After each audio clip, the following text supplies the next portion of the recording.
Assalamualaikum warahmatullahi wabarakatuh.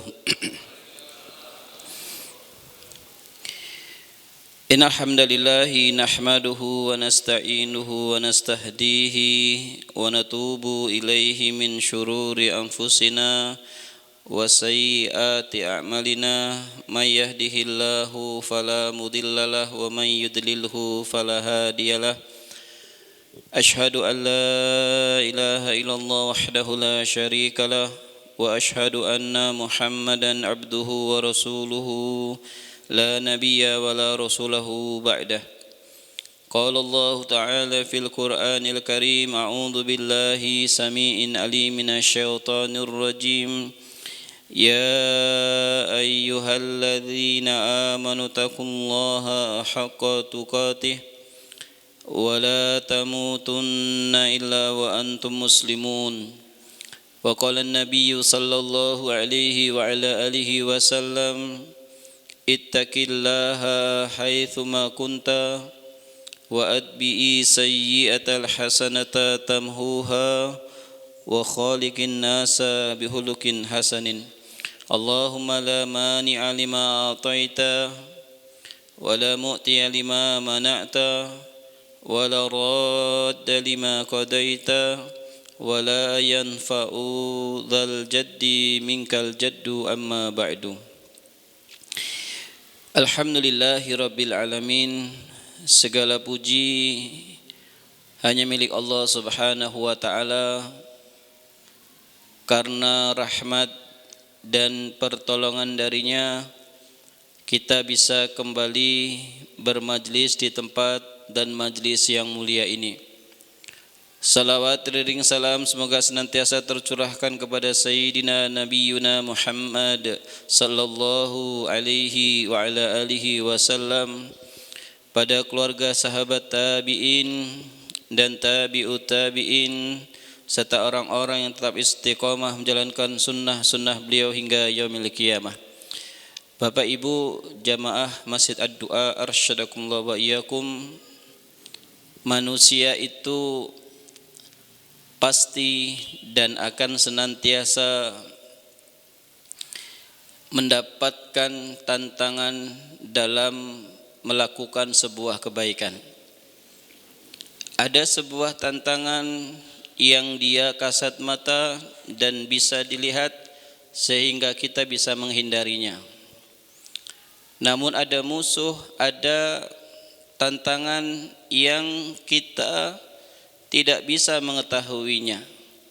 Namun kita hanya berusaha semaksimal mungkin melakukan apa yang Allah dan Rasul-Nya ajarkan untuk bisa melawan, untuk bisa menjaga diri dari gangguan sesuatu yang bersifat tidak kasat mata. Mahwani rahimakumullah, pada kali ini apa sebenarnya musuh yang paling kuat untuk menjadikan orang-orang mukmin itu tersesat dalam kehidupannya?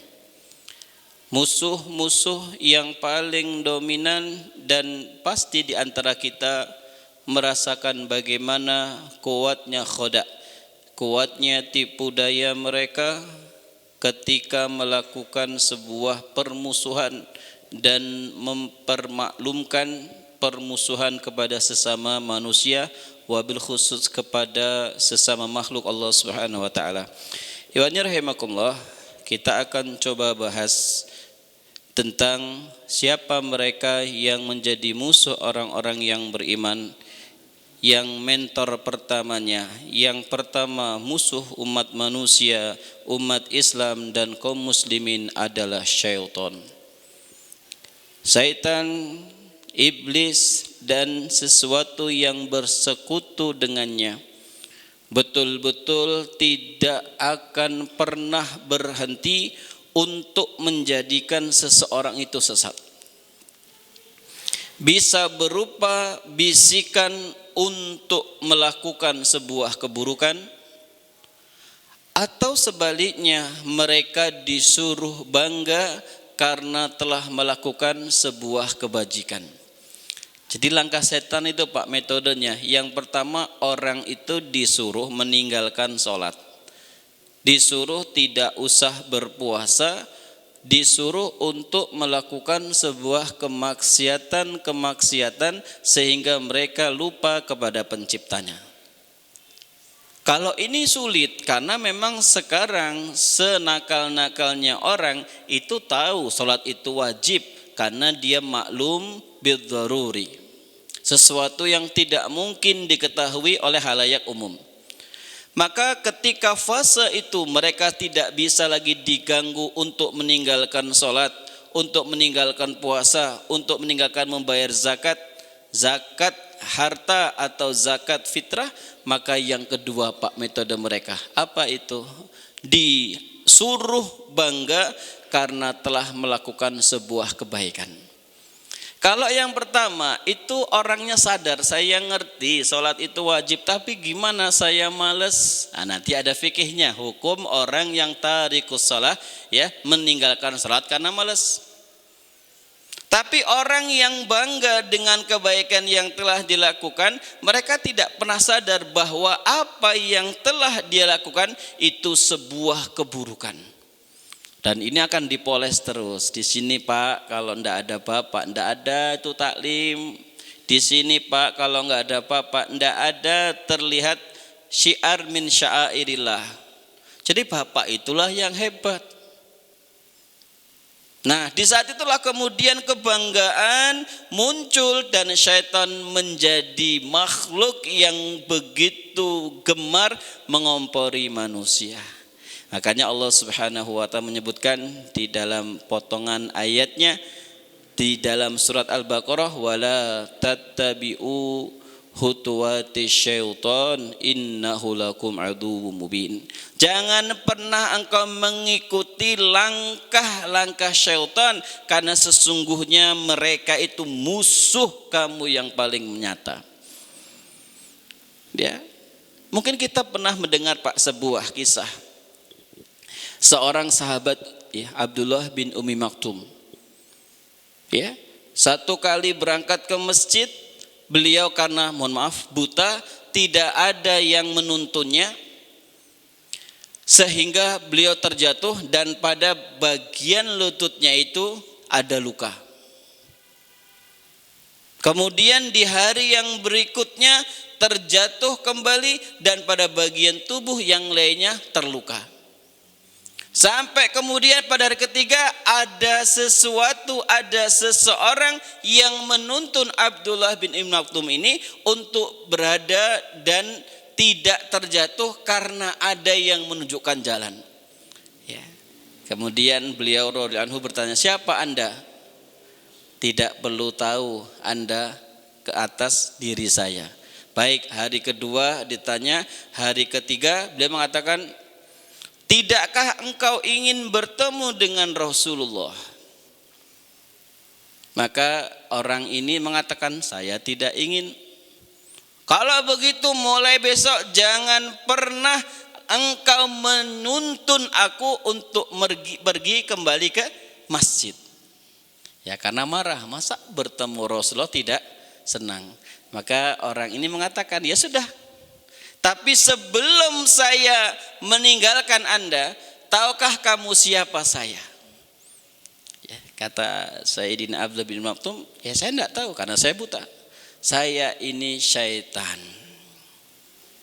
Kenapa engkau menuntun aku sehingga aku bisa sampai di masjid tidak mengalami kesulitan? Perhatikan Pak, sungguh aku mengetahui begitu banyak dosa yang Allah ampuni karena lukamu kemarin terjatuh ketika menuju ke masjid. Aku tidak suka ketiga kalinya seluruh dosamu itu dihapuskan oleh Allah, maka aku rela menuntun dirimu sehingga engkau tidak lagi terperosok di sebuah lubang atau tempat yang membahayakan. Jadi Pak, setan itu rela Pak. Rela dia menuntun orang menuju ke masjid. Kenapa? Karena pahala orang yang kesulitan dalam menghadiri sholat berjamaah itu pahalanya luar biasa. Ya. Jadi ini terkadang kita mengatakan dia itu baik loh, saat baik betul. Ya setan juga baik. Setan itu baik. Apa buktinya? Menyebabkan seorang mukmin tidak terjerembab di lubang yang sama ketika beliau pergi ke masjid. Sampai seperti itu, Pak. Makanya ketika setan sudah tidak lagi mampu menjadikan manusia meninggalkan sholat, meninggalkan puasa atau kebaikan yang semisal dengannya, dia akan dihembuskan untuk bangga dengan pencapaian baik yang dia lakukan. Ya. Atau pada ayat yang dalam surat Al-Baqarah ayat 168, A'udzubillahi minasyaitonirrajim, innama ya'murukum bis-su'i wal fahsya wa an taqulu 'alallahi ma la ta'lamun. Sesungguhnya syaitan itu menyuruh kepada kalian perbuatan yang buruk dan fahsya. Fahsya itu keji. Wa antaqulu 'alallahi ma la ta'lamun, sehingga engkau berbicara sesuatu tentang apa itu Allah padahal engkau tidak mengetahuinya. Ya, jadi setan ini naudzubillah min zalik, sampai kita itu diperintahkan untuk selalu beristi'azah, meminta perlindungan dari syaitan. A'udzubillahi minasyaitonirrajim. A'udzubillahi minasyaitonirrajim. Ya Allah, aku berlindung kepadamu dari syaitan yang terkutuk. Nah, ini berkali-kali kita ucapkan. Ya, jadi ini musuh pertama seorang mukmin adalah syaitan. Ini berarti dari eksternal, di luar tubuh, di luar orang yang mukmin itu sendiri. Tapi dia tidak kasat mata. Yang kedua, Pak, di dalam kitab Tazkiyatun Nafas disebutkan yang kedua adalah hawa nafsu. Hawa nafsu itu potensinya dua. Hawa nafsu, hawa yang dia bisa ditaklukkan, dan hawa yang dia pemiliknya ditaklukkan. Kalau dia ditaklukkan oleh hawa nafsu, maka seseorang itu tidak akan mungkin sampai kepada sesuatu kebaikan kepada Allah ketika mereka mengikuti hawa nafsunya. Dan tidak apa-apa, mumpung hidup itu kan sekali. Tidak usah zakat, ngapain zakat, apalagi sedekah. Untuk apa sholat? Yang penting kamu sudah muslim, KTP-nya muslim, dan orang tahu di rumahmu ada ayat kursi yang terpampang menunjukkan bahwa kamu seorang mukmin, seorang muslim. Tidak usah sholat. Dan ini Masya Allah Tabarakallah, sekarang ini betul-betul orang sudah terbiasa dikalahkan oleh hawa nafsunya, sehingga mereka menjadi budaknya, pembantunya dari syaitan, budaknya dari hawa nafsu. Ya, sampai salah seorang sahabat yang mulia Sayyidina Abdullah bin Umar atau Ibnu Abbas radhiyallahu anhu, beliau mengatakan al-hawa ilahun yu'badu min dunillah. Seseorang yang mengikuti hawa nafsu itu mereka sebenarnya sedang menyembah ilah, sesembahan selain Allah. Gimana? Disuruh zina dia mau, disuruh judi dia mau, disuruh korupsi mumpung tanda tangannya laku. Ya, enggak masalah dipecat, toh sudah sekian tahun ya. Ya, direshuffle enggak ada masalah, sekian tahun sudah kembali modal, bahkan mungkin sudah untung. Di saat itulah kemudian hawa nafsu yang menguasai mereka tidak akan pernah sampai kepada sebuah keadaan menikmati ubudiyah dia kepada Allah Jalla Jalaluh.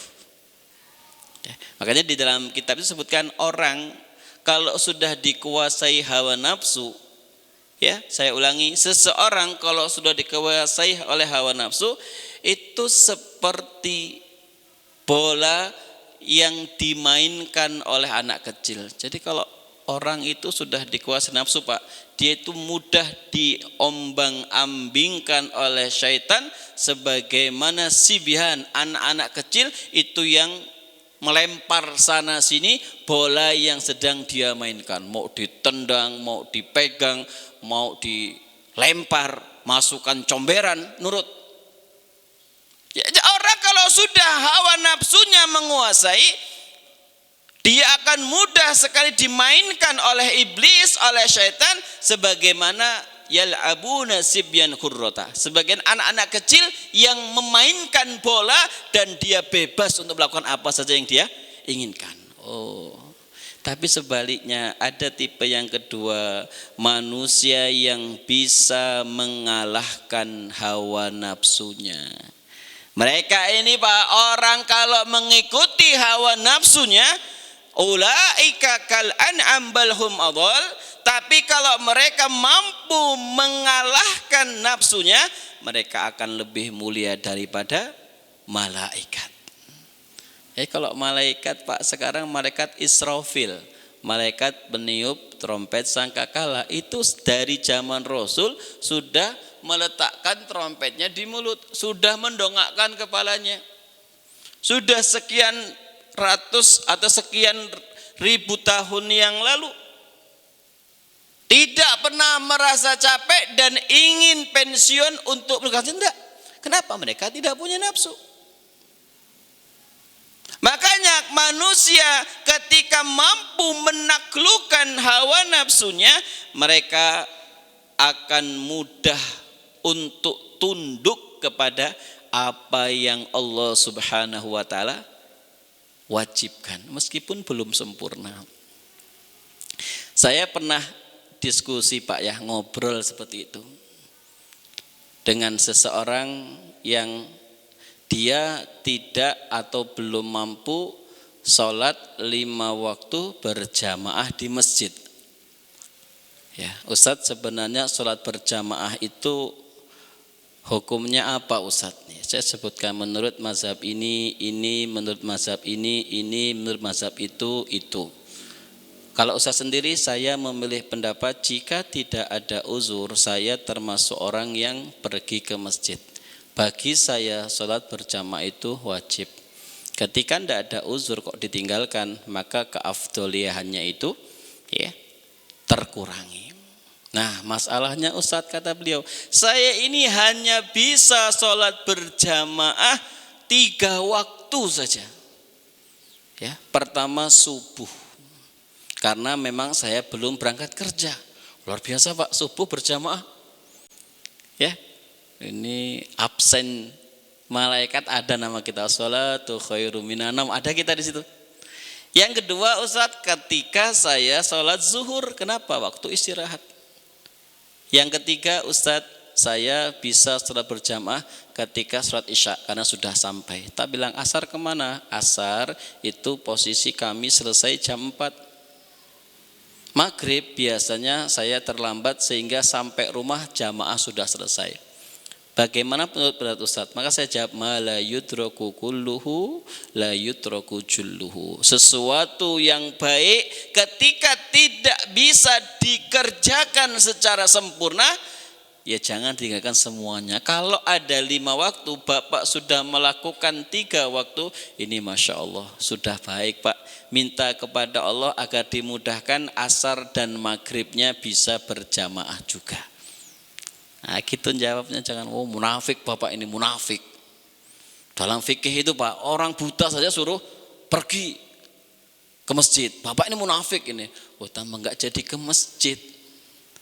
Kan Rasulullah sudah jelas, yassiru wala tu'assiru wa basyiru wala tunafiru. Yassiru wala tu'assiru. Coba kalau melakukan sesuatu dimudahkan, jangan mencari yang sulit.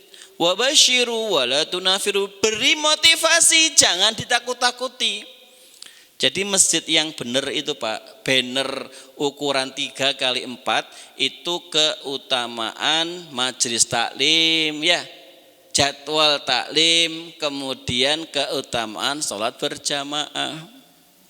Bukan 101 kesalahan dalam sholat.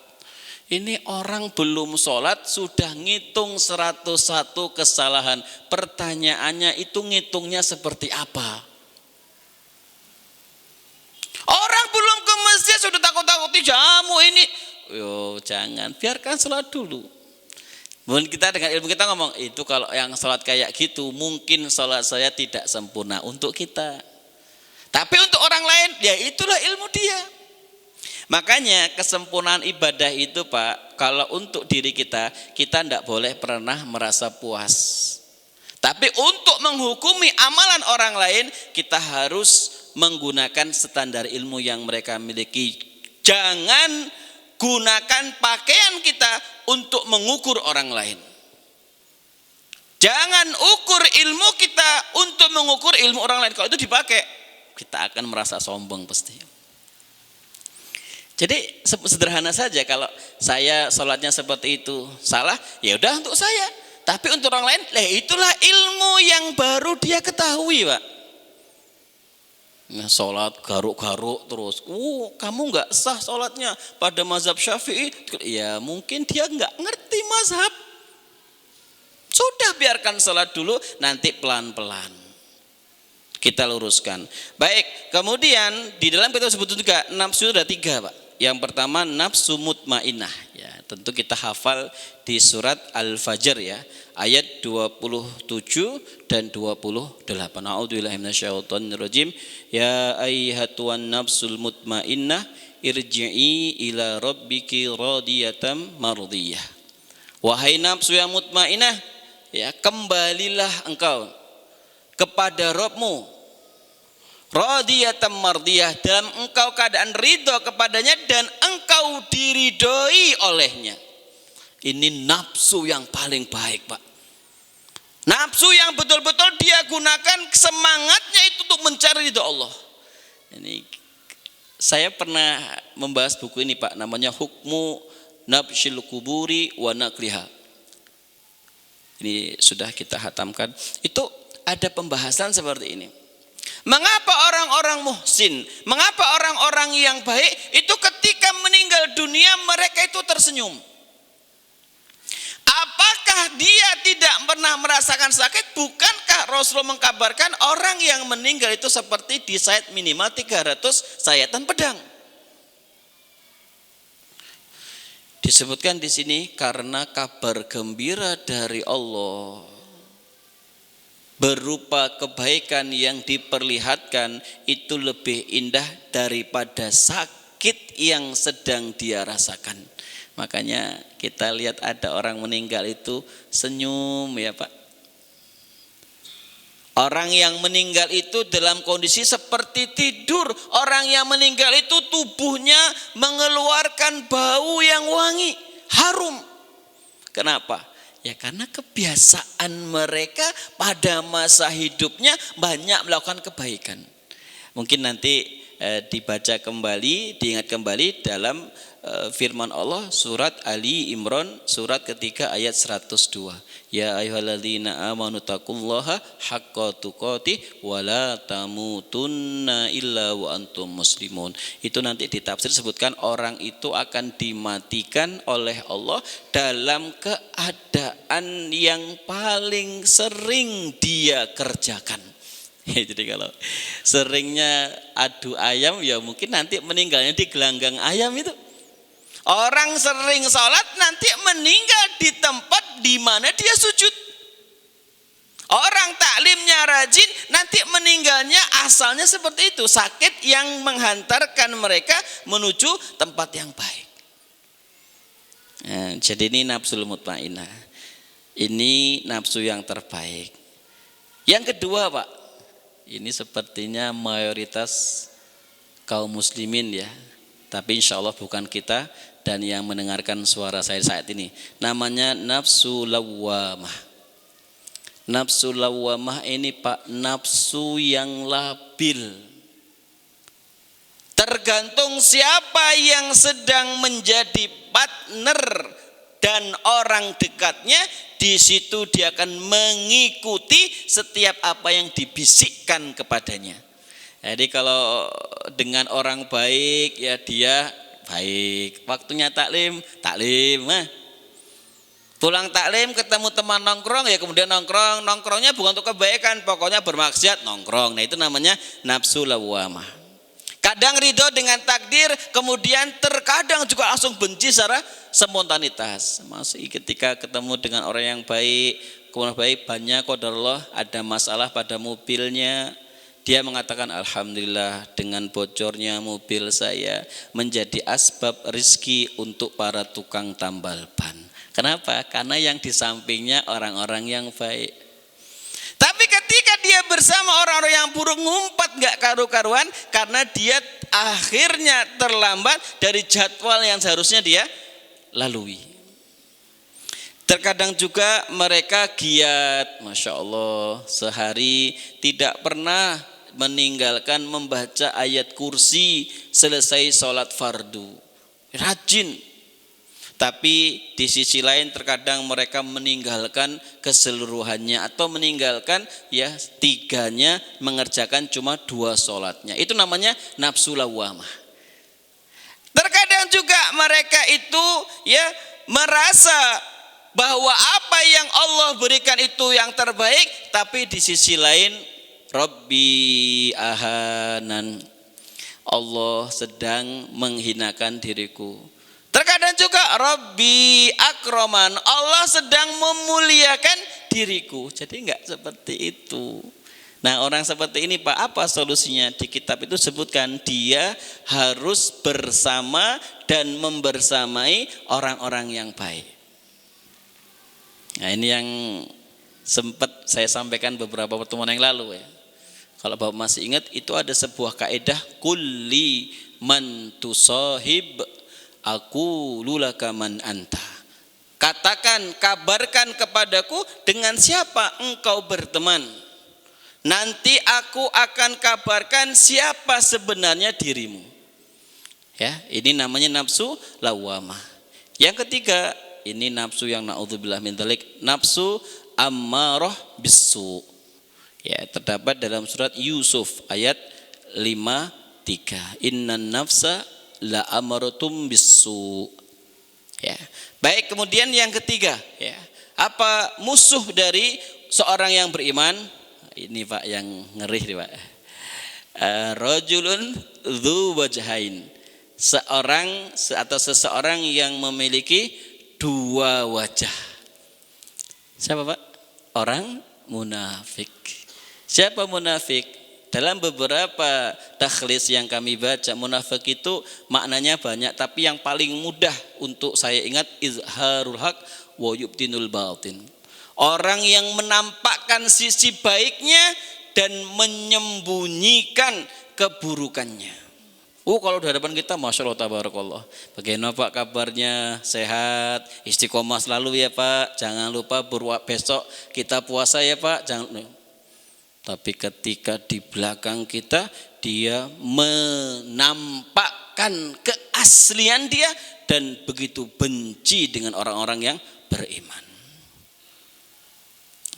Jadi sampai ada ayat khusus itu, innal munafikina fi dalkil asfali minan nar. Sesungguhnya orang munafik itu, mereka itu akan ditempatkan oleh Allah ya di neraka yang asfal, neraka yang paling bawah. Karena memang luar biasa jahatnya orang munafik ini Pak. Ya kalau setan genah, dibacakan ayat kursi, dia pergi dengan izin Allah. Ini kalau dibacakan ayat kursi, dia lebih fasih Pak makharijul hurufnya. Kecuali dilempar kursi, baru dia akan bergerak. Loh, orang ini betul-betul fasih Pak. Bisa jadi wajahnya lebih glowing, bisa jadi keningnya lebih berasar pada sujudnya. Tapi kemudian ketika ada sedikit aib pada seorang mukmin, dia tidak pernah memberikan uzur. Dalam kitab Mukhtasar Minhajul Qasidin karangan Imam Ibnu Qudamah Al-Maqdisi rahimahullah. Ya, itu apa Pak kata beliau? Orang mukmin itu yabhatsuna anil a'dzar. Orang mukmin itu ciri-cirinya dia selalu mencari uzur atas apa yang dialami oleh saudaranya. Hari ini kita di musala A, di masjid B, ya, di tempat C. Ada bapak tertentu yang rajin sholat subuh, hari ini nggak terlihat Pak. Maka orang mukmin yang benar, mungkin sakit. Enggak Ustadz, semalam itu ronda bareng saya. Mungkin ketiduran tadi itu kita pulang dari sini menjelang subuh baru 2 ya Pak. Mungkin anaknya sakit lah, kemarin kita jalan-jalan ke pantai bareng Ustadz. Yang ketiga mungkin ya kucingnya beranak, nggak punya kucing Ustadz. Cari 70 uzur untuk saudara kita. Kalau ada jawabannya semua, oh mungkin alasan yang ke-71 yang kita tidak tahu. Tapi wal munafik, sementara orang munafik itu mencari al-uyub, mencari aib-aib seseorang yang pada waktu itu dia tidak melakukan kebaikan. Oh ini pasti ini sebagaimana sabda Rasulullah, pakai hadis juga. Salat yang paling berat orang munafik adalah salat subuh, adalah salat isya dan subuh. Ya padahal dia yang seperti itu. Ngeri ya orang munafik ini, naudzubillah min zalik. Ya, makanya Rasulullah sudah memberikan sifatnya. Sifat orang munafik itu ketika dia idza haddasa kadzdzaba. Kalau dia berbicara dia berdusta. Ya. Makanya dalam kitab Syarah Ta'limul Muta'allim disebutkan kebenaran itu as-sidqu, kebenaran itu sesuatu yang sifatnya sederhana. Kenapa? Ini warnanya apa? Ungu. Ini warnanya apa? Putih. Selesai. Bendera ini warnanya apa? Merah putih. Selesai. Kenapa? Dia cukup menampakkan dan mengucapkan apa yang ada pada hakikatnya sehingga dia tenang dalam menjalannya. Tapi kebohongan itu di kitab itu disebutkan sesuatu yang sifatnya rumit. Karena dia harus mengingat setiap tipe kebohongan yang ada. Sampai disebutkan in kunta kadziban fakun dzakura. Kalau kamu bercita-cita menjadi seorang pendusta, maka ingatlah apa yang telah engkau dustakan tadi. Kalau tadi pagi ngomong gelas ini putih, ya siang juga harus putih. Sore juga harus putih, jangan sampai malam ngomong hijau nanti ketahuan. Hanya orang berbohong itu tidak pernah tenang. Yang kedua, wa idza wa'ada akhlafa, kalau dia berjanji menyelisihi. Demi Allah, besok kita futsalan.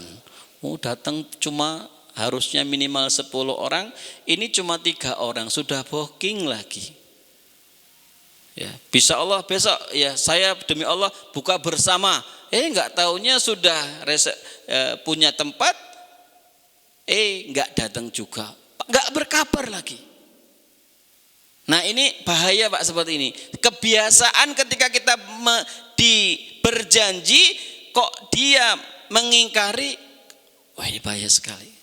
Yang ketiga tentu wa idza tumina khana, kalau dia dipercaya dia khianat. Ya.